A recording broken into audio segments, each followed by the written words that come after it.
I've lived for over 200 years because I lack nothing. The only thing I don't lack is time. Every time I die, I resurrect from water. Using this special ability, I understand various methods of death and their degrees of pain, ultimately becoming New York's most professional forensic examiner. But today, I encountered a troublesome corpse with an axe growing from his face. Stu and her colleagues were convinced this was murder, yet I needed only to examine his mouth to determine it was accidental death. What? The guy has an axe sticking out his head. It's a homicide. Faced with her questioning, I found myself reconstructing the scene for her. The deceased was a football fan who drank too much last night and missed the game, mistakenly thinking his home satellite antenna had problems. So he brought a ladder planning to go up and repair it. The tooth marks on the axe handle and wood chips in his mouth indicate he was holding the axe in his mouth at the time. Then he lost his footing and tumbled from the ladder.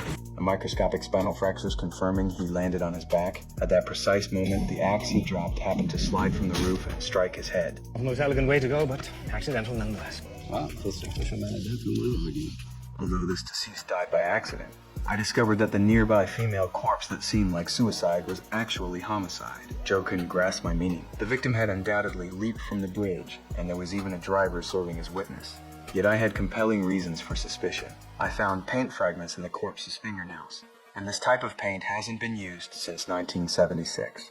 This indicates the girl had scratched the steel frame surface very forcefully before falling, showing how strong her survival instinct was at the time. Furthermore, all her fractures were located on her back, suggesting she jumped while facing the bridge. I've lived 200 years, but I've never seen anyone jump from a bridge this way. Seeing merit in my observations, Joe intended to pursue the investigation further. However, before her investigation could begin, it was stopped by the new supervisor. The supervisor felt that having an eyewitness to the girl's suicide was sufficient. Besides, there were countless other cases requiring attention. They couldn't afford to waste police resources on one medical examiner's speculation. So she urged me to quickly sign and classify the case as suicide, but I firmly refused her. If they wish to categorize it as such, they should either get a medical degree To uncover the truth, I returned to the bridge that evening. I carefully made my way to the beam structure and indeed discovered her nail marks there. Nearby, I also found a set of men's shoe prints proving someone else had been present during the incident.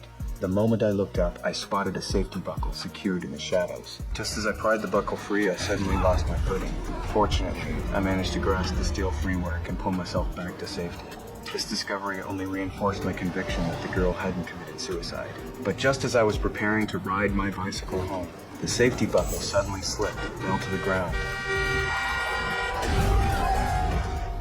When the driver got out to check, he found nothing on the ground except that bicycle. And at this time, I had already been reborn from